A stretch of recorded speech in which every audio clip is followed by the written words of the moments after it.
नमस्कार साथियों, एजुकेशन 9.0 में आप सभी का वेलकम। साथियों, आज अपने थोड़ी विस्तृत चर्चा करेंगे जो आपके रीट 2018 की जो थर्ड वेटिंग रिसिपल का जो मामला न्यायालय में लंबित है, उसमें अपने ये भी जानते हैं कि काफ़ी लंबे इंतज़ार के बाद 28 तारीख नज़दीक आ रही है। 28 जुलाई को आपके हियरिंग की डेट भी है।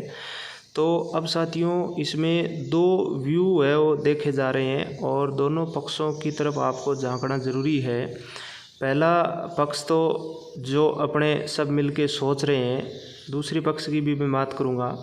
पहले पक्ष में तो अपने यही उम्मीद कर रहे हैं कि 28 को हियरिंग हो और 28 को तो सीधी सी बात है, एक दिन में तो, क्योंकि 3 केस है वो जॉइंट है, तो एक दिन में तो सुलझने वाला नहीं है। लेकिन ये उम्मीद कर रहे हैं कि 2-3 दिन बैक टू बैक रेगुलर सुनवाई रख करके और फिर हो सकता है फैसला रिजर्व भी रख ले। उसके बाद में उम्मीद करते हैं कि 15 अगस्त से पहले ज्वाइनिंग हो। ये तो अपने पहला जो व्यू है काफ़ी लंबे समय से देख रहे हैं। लेकिन अब साथियों, एक चीज़ और सुनने में आ रही है। हालांकि मेरा मकसद आप वैसे भी काफ़ी परेशान हो तो बताने का नहीं है, लेकिन फिर भी थोड़ा सा मैं आपको एक हिंट के रूप में अवगत करा रहा हूँ।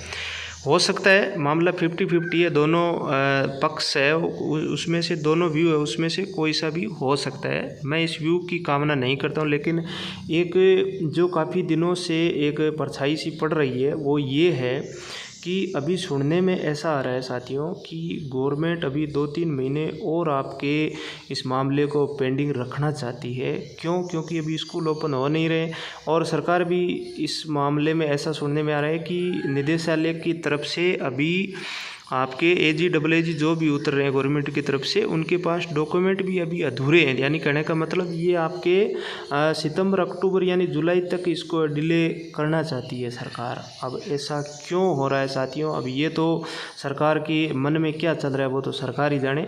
अब साथियों, मैं आपको एक पॉजिटिव हिंट भी दे दूं कि अभी आपके निदेशालय के सामने और धरना चल रहा है। कई संघर्षशील साथी और 20-30 साथी वहाँ पर बैठे भी है 10 दिनों से।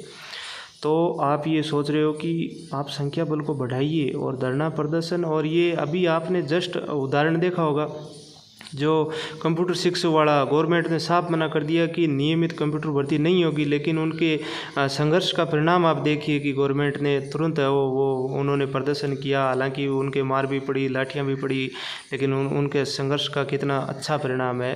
तो आप भी संघर्ष कीजिए साथियों। अब आप सोच रहे हो कि 5-10 हज़ार के नीचे आएंगे, बीकानेर जाएंगे तो खर्चा लगेगा, परेशानी होगी। मानता हूँ, मैं भी मानता हूँ इस चीज़ को, लेकिन आप ये क्यों नहीं देख रहे हो कि आपको जनवरी में जो ज्वाइनिंग होने वाली थी 6-7 महीने लटका दिए, 2-3 महीने की और बात हो रही है। अगर नहीं भी लटकाई तो 6-7 महीने में आप 20,000 से भी जोड़ो तो 1.5 लाख का आपके नुकसान हो गए। उसमें से 10,000 अभी अगर आप जाके निदेशालय के सामने धरना प्रदर्शन करें, और थोड़ा सा मानते हैं परेशानी होगी, खर्चा लगेगा, लेकिन फिर भी आपके तो होगी तो बचत ही ना। जी हाँ साथियों, तो ये मैं अपनी तरफ से एक ये पॉजिटिव हिंट दे रहा हूँ। ये सब बातें चल रही है, इसमें से क्या होगा क्या नहीं होगा ये तो सरकार जाने, क्योंकि अब मामला गेंद पूरी की पूरी सरकार के पाले में है। सरकार गेंद को जिस दिशा में उछालनी चाहेगी उसी दिशा में गेंद जाएगी। ये मामला आप भी समझ रहे हो, मैं भी समझ रहा हूँ। अब मेरी तरफ से आपको ये छोटी सी राय यही है कि निदेशालय आप ज़्यादा से ज़्यादा धरना दें, संख्या बल बढ़ाएँ, ताकि आपको जल्द हो इसका निस्तारण मिल सके। जी हाँ साथियों, निरंतर आप चैनल से जुड़े रहें, कमेंट जरूर करें, अपनी राय रखें, आपकी क्या प्रतिक्रिया है। धन्यवाद।